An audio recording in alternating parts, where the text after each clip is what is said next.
All right, ladies and gentlemen, welcome back to the 3 of 7 podcast and another comms check with me, Chad. We are attempting to video this comms check. I don't know when this camera's going to die or run out of memory, but we're going to give it a shot. This is a trial run of our video equipment. We're going to adjust as necessary, but hopefully this episode will be posted on our YouTube channel, 3 of 7 Project. So if you like watching podcasts, this may be the first one you're able to watch. It may not be. I don't know how it's going to work out. I'm learning.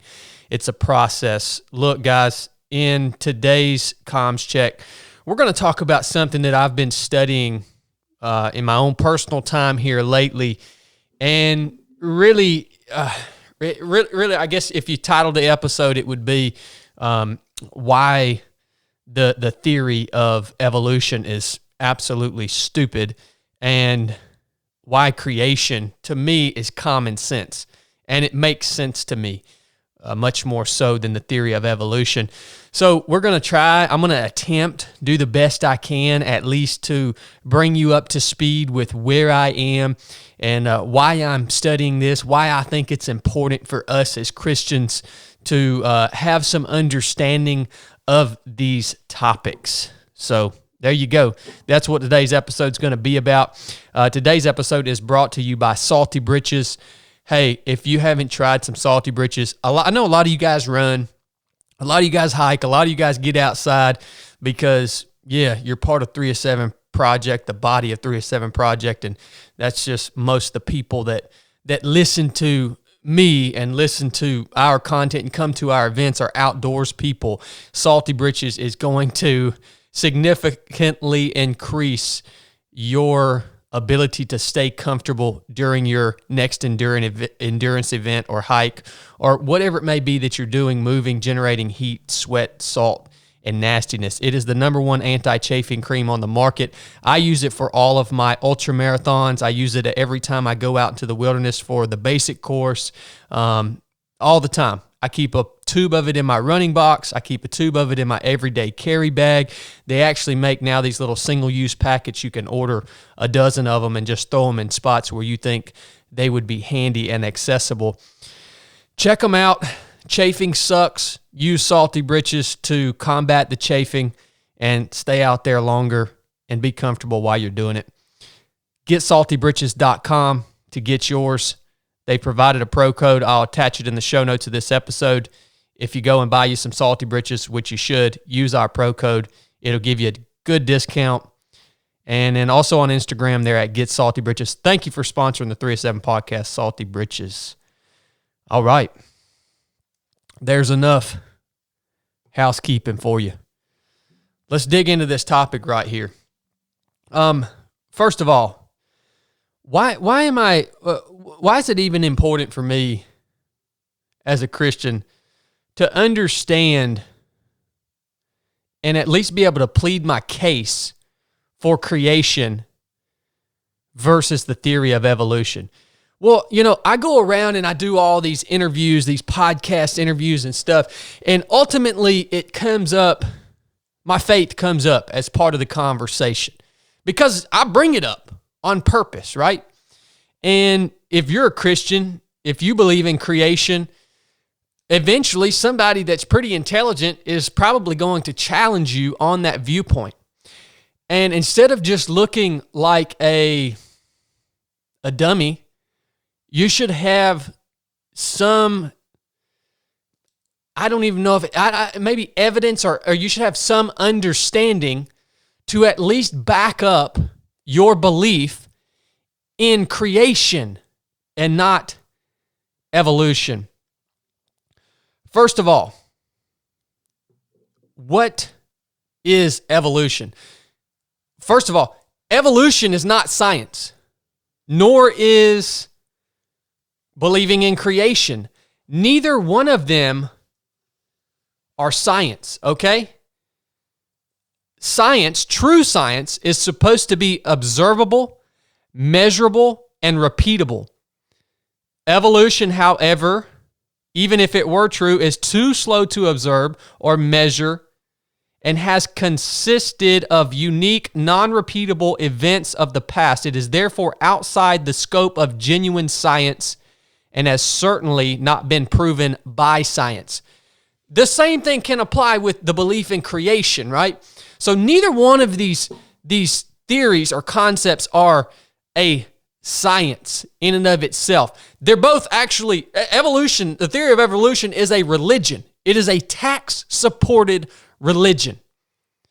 It is a worldview, all right? That's what it is. So the science, we look at the science, which is the stuff in between evolution and creation. The science is the things that we can observe, the things that we can measure, the things that we can repeat here on earth, right? And then we need to look at the science and understand the science and then see which one of the two theories the science points to. And I would say with confidence that science points to creation. Overwhelmingly, the science that we have points to creation. Now, I'm not a scientist. All right, I'm not a scientist. I understand some of the things that we're going to talk about on a very basic level. But I don't have to be a scientist to speak about evolution or creation because, or to plead for one or the other, because neither one of them are science. I want you to understand that real quick. First of all, let's define evolution. Now, I'm going to be reading some things out of a book that I'm reading right now that I would highly recommend, at least thus far. It's called The Long War Against God by Henry Morris. And this is how this book basically defines evolution. Evolution as a total philosophy that purports to explain the origin and development of all things by natural properties and processes in a closed universe. One with no involvement by any external supernatural creator. So that essentially is the definition, explaining the development of all things that we see in our universe by natural properties and processes. It's a closed circuit, and there's no involvement by any external supernatural creator. Essentially, that is the definition of evolution. Now, creation, what does the Bible say about creation? God's word, in the beginning, God created the heavens and the earth. In other words, creation is in exact conflict with the theory of evolution. Now, let's talk about real quick, why should we actively dispute the evolution theory? Well, again, because what the Bible says, in the beginning, God created the heavens and the earth, is in direct contradiction from the theory of evolution. Why should we dispute the theory of evolution? One, because it's a lie. Two, because it's dangerous. I want you to understand, and we'll dig into this in a later episode, the theory of evolution is the foundation for atheism, humanism, racism, communism. It is the foundation for dang near every single issue that we see playing out in society. You cannot have morality and believe in the theory of evolution. All right? What do you think allowed Hitler and the Third Reich to murder over 6 million Jews? What do you think drove them to do that? The theory of evolution. They literally thought the Jews were a less evolved form of Homo sapien, therefore giving them the right to murder them and advance the evolutionary process of humanity. Hitler was a devout evolutionist. This is a dangerous, dangerous belief system that's being taught to the world, which is insane. So why should that should be enough reason why we should actively dispute this theory. Now, many Christians, this is coming from the Long War Against God, many Christians regard evolution as nothing more than God's method of creation. Some of you guys may believe that way. utterly ignoring its completely anti-biblical and anti-theistic character. You cannot accept the theory of evolution just as God's method for creation. That is a lie.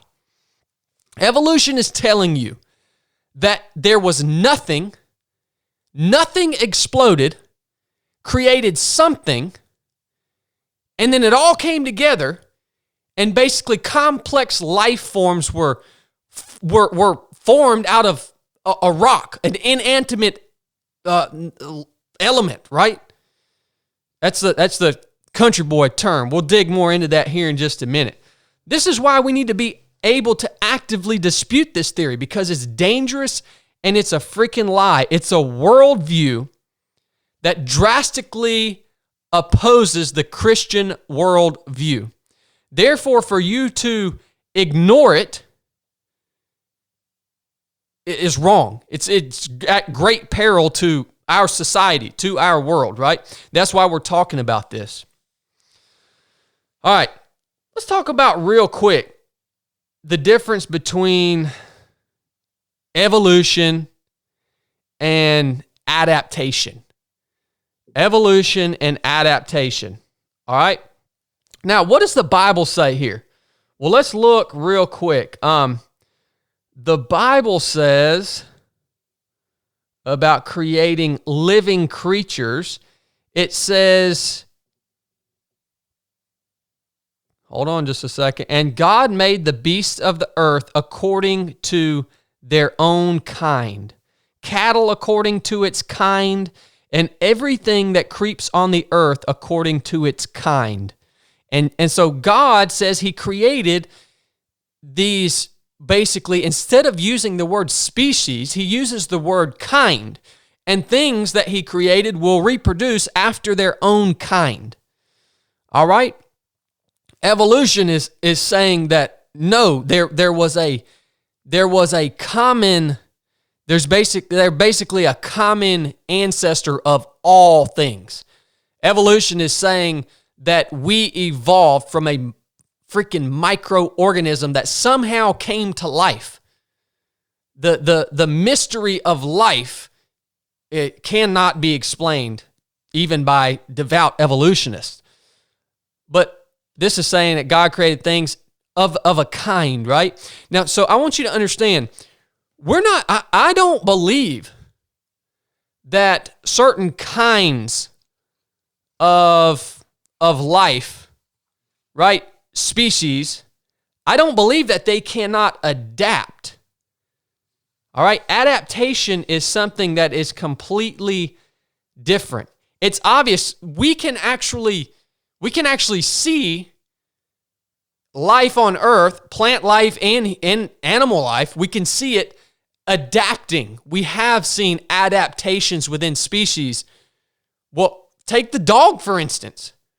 We have purposefully bred dogs in a relatively short period of time to where we have one kind. We have the kind of animal, which is a dog. All right? But we have now hundreds of different types of dogs. That is a forced adaptation that we have done through breeding them, right? But it happens in nature too. All different kinds of animal and plant life can adapt to their surroundings. But guess what? Of all the hundreds of types of dogs that we have out there, guess what they all are? They're all dogs. See, I'm not disputing the fact that, using dogs as an example, I'm not disputing the fact that they probably all have a common ancestor. But that ancestor was a dog. Right? Now, this is you can make the same argument for human life. The whatever you want, the Homo sapien, the kind, right? Look, man, you can show me a freaking Neanderthal skull. You set it beside a modern human skull, and you say, okay, there are some slight obvious differences. The brow is much more defined. The forehead's a little more flat, right? But you can see it is a human. It looks very, very similar to a modern human skull.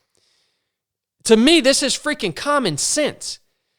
This is a Homo sapien that has made adaptations to its skull structure. We find these Neanderthal skulls, right? All it is it's an adapted form of human.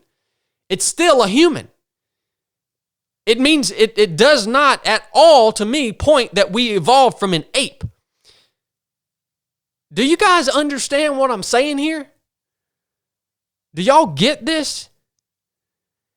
You look, if you want to look at the fossil record, first of all, I'm going to tell you this in my layman terms here.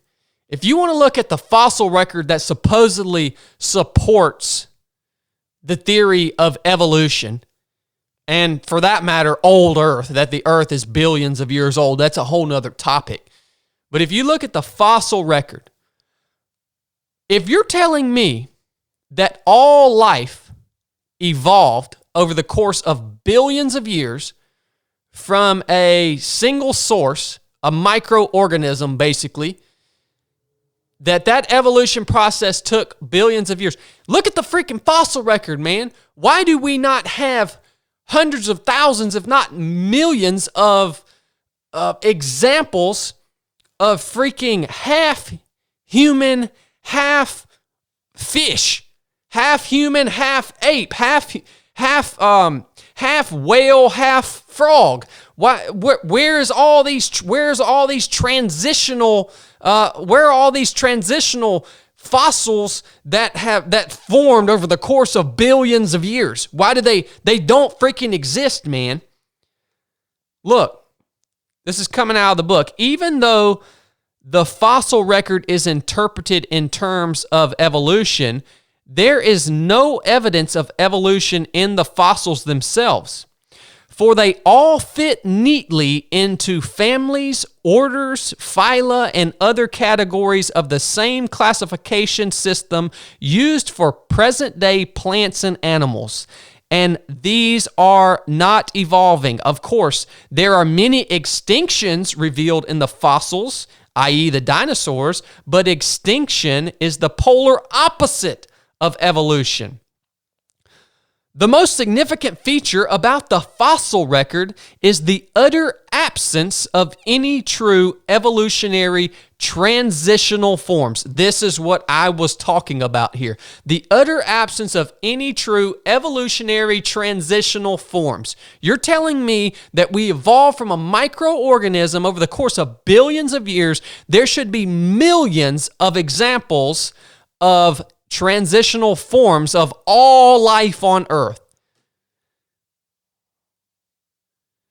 Leading paleontologist S.M. Stanley of Johns Hopkins writes, the known fossil record fails to document a single example of phyletic evolution accomplishing a major morphological transition. Look, man, that freaking is crazy. The evidence is it's not in the ground. There's nothing. This is literally. I don't. Look, man, it's freaking insane. That's why we're talking about this. All right.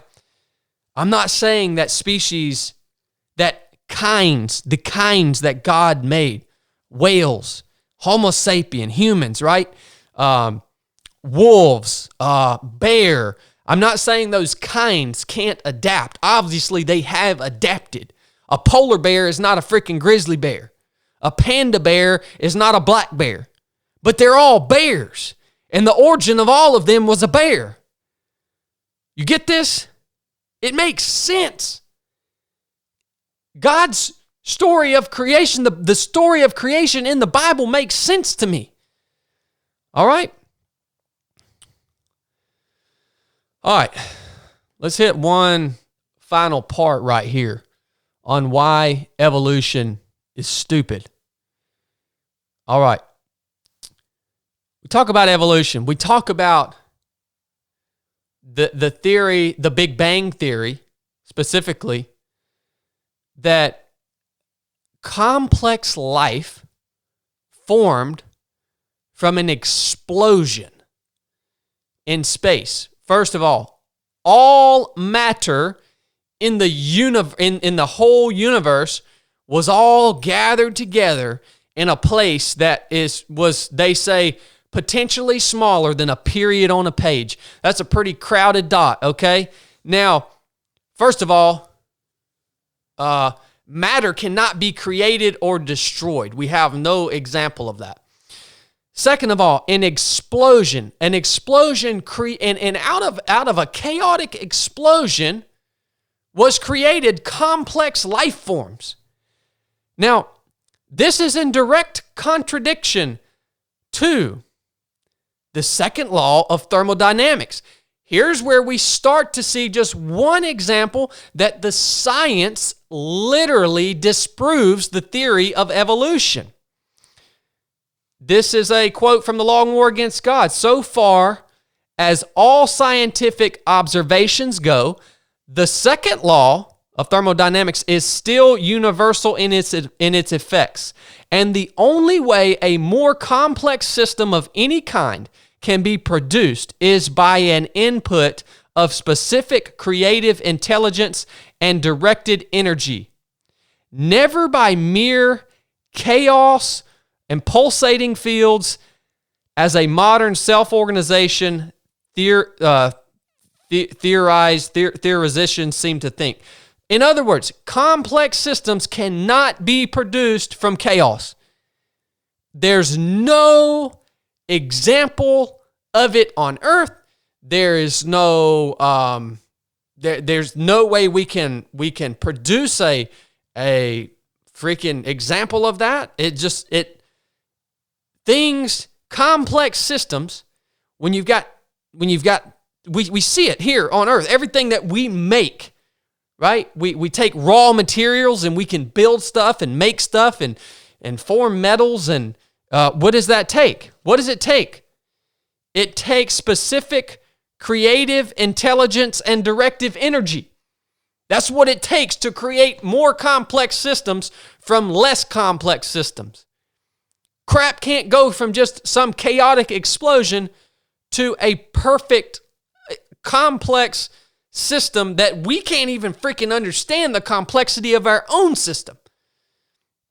It just can't, it just doesn't happen. All right? As a matter of fact, when you look at the science, all real data from science that we have, real science can be understood much better in the context of creationism versus evolution. All the data that we have from science. So you want to talk about freaking science? Study up and see where it points. And look, man, the first time I picked up this Bible, the story of creation made sense to me. It made freaking sense. And it still makes sense. So, you guys are going to have to let me know how you like this type of conversation. I'm trying to arm you. You need to understand this. I'm trying to arm you, especially in the direction our nation has been going since the freaking 1960s, but especially now. You need to be able to make a case for the reason that you believe in creation. Now, ultimately, that's not good enough. To me, believing in creation is the easy part because all the science points to it. And evolution has been disproved by science on almost every level. Now, there's still things about creationism that we can't understand or explain. Like I say, neither one of them are science. But that's the easy part, man. If you can at least get someone that's on the fence, if you can get them to understand that everything around them was created by God, a force that in another realm, well, that's good, right? That's the first step. Now, that's not enough for you to take advantage of companionship with that creator, right? Then we got to go start talking about Jesus and how Jesus is the cornerstone of our salvation and the link that brings us back into companionship with that creator.